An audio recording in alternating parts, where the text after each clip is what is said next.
We are in Times Square, New York City, getting ready to do another episode of Outside the Lines with God's favorite artist, Zeph Farmby.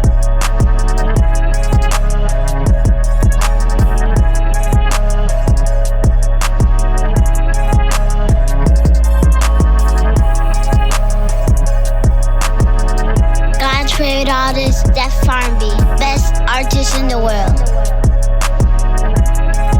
Glad you're feeling great, back in the city. I'm back. I know you went away for a little bit. I'm back, baby. For the summer, spent some time away from the city. Now that you're back, like, what is the difference in energy feel like, and how does it affect you with your work? Being away from the city, I will say this. I was missing the city a lot, but what also happened was there was serenity that happened that I didn't know was needed in my life. And that, honestly, now I think about it, and I'm happy that we were away for the summer. Now, you said that your time away, with a little peace and serenity that you didn't know you needed. Can you talk about how some of the effects that it had on you and some of the benefits that you're feeling today? Some of the effects it had on me, honestly, was being amongst the busyness every day. When you just take a mental break from life being so busy,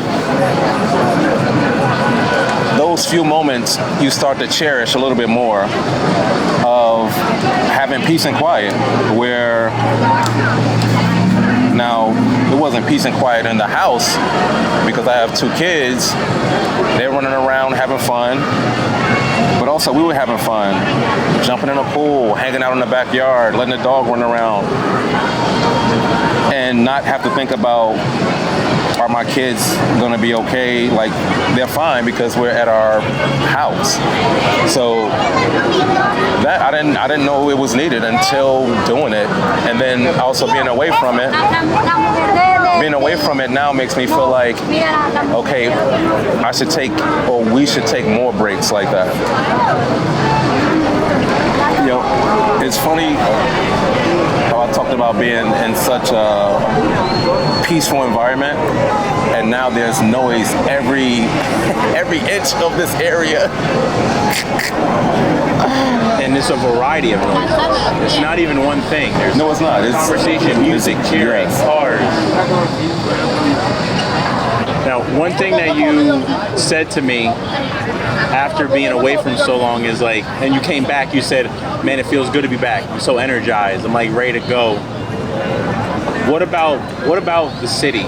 Being in the city fuels you like the countryside just doesn't?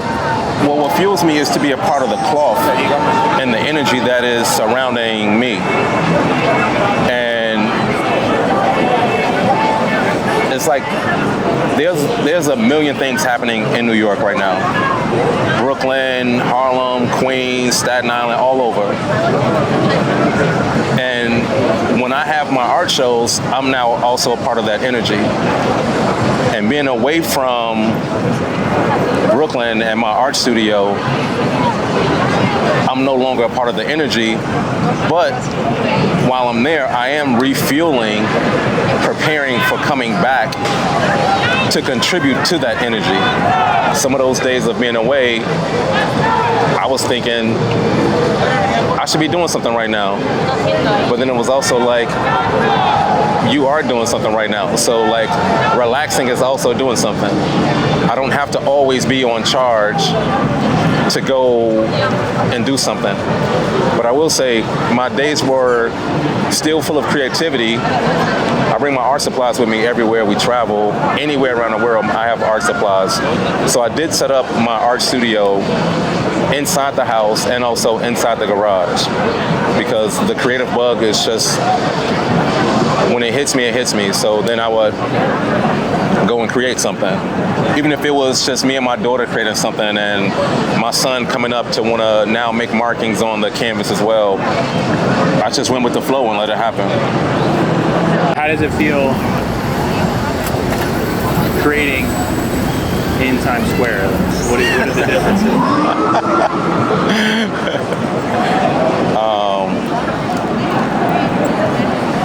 Different. Yeah, different in a way where I'm feeling like the spectacle, but I welcome it because I'm only doing what I would normally do in my studio. Now I just have the world, people from all over the world watching me do it. And I'm sure I'm gonna end up in somebody's reel or Instagram post or something like that. So it's fine. It's again, this is me doing something different outside of my studio. Hence the title of the series, Outside the Lines. So me being out of the studio, creating this or creating whatever randomness I'm creating at the moment, like I say, I welcome it because it's making me appreciate both sides of having the instant gratification of people walking by saying how much they love the work, but then also me appreciating being isolated in my studio. In a place like Times Square, where there's so much going on, there's so much to do, so much to see, how do you pick a point, or what's your process of picking what you want to create today over just having one sole subject or item to focus on? Well, my inspiration for today was knowing we were coming to Times Square, which I posted it on social media, was capturing this Duffy Square location because this is kind of the heart of Times Square, where you have, I don't know how many people that are passing by every minute. So a lot of the inspiration was how will I prepare myself mentally to stay focused to create. So there's so much happening around, from sounds and people taking pictures and people bumping me, people standing right behind me, somebody asking me, so it's like, even within that, all these distractions to stay focused and to create. So my inspiration today wasn't really to focus on the art, it was more so to focus on not paying attention to distractions. Do you feel that Times Square has a different vibe than any of the other locations that you've created in the city? Oh yeah. Talk a little bit about the Times Square's vibe versus the vibe of other places. The Times Square vibe is you have so much randomness going on, from the Mickey Mouse characters to people hustling to sell a Polaroid picture, to people talking about the comedy club, people, the M&M store. There's so much happening around, where the other locations, there are other things happening, but people kind of minding their business, where here, I am the business that people are minding. You know what I mean? So, like I said earlier, this location is definitely becoming a spectacle, where the attention is already, once you sit down, because I'm drawing and creating a piece of art, that's even more of an experience for somebody's first time visiting New York or even Manhattan. So that's the biggest difference, where the other locations, it's busy. I'll say this, it's busy, but it's more locals. So the natives, they mind their business and keep going. the people that are visiting, the tourists, they're inquiring about everything, even if it is from let me dip my nose in this perspective, or let me look over here. What is, you know what I mean? So that part, it's just different than being in Brooklyn or, you know, anywhere else in New York. For any artists looking to kind of do work like this in such a busy environment, what would your advice be? My advice to be in an environment like this that is so busy, I would say grow thicker skin, because at some point you will have to dismiss people away from you while you are trying to eliminate the distractions, although you came to a place that is full of distractions to create a piece of art. So if you can,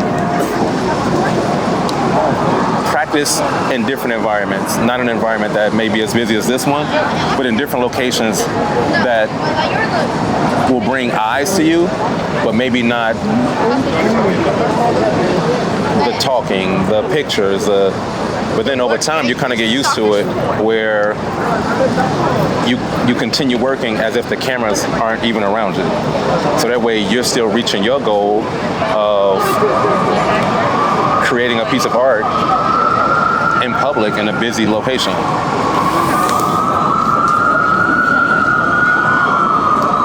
But it does take practice. Practice is the thing that you perfect, not when you get to the stage to perfect it. So for me, the way I'm able to create something like this is because there were hours upon hours upon hours of practice to get to the point where I'm able to do this amongst all the distractions. So yeah, we talk about practice. What are we talking about? Practice? We're talking about practice, man. We're talking about practice. We're talking about practice. We ain't talking about the game. 1 hour. Outside the Lines, episode 2. Zeph Farmby, God's favorite artist. We signing off.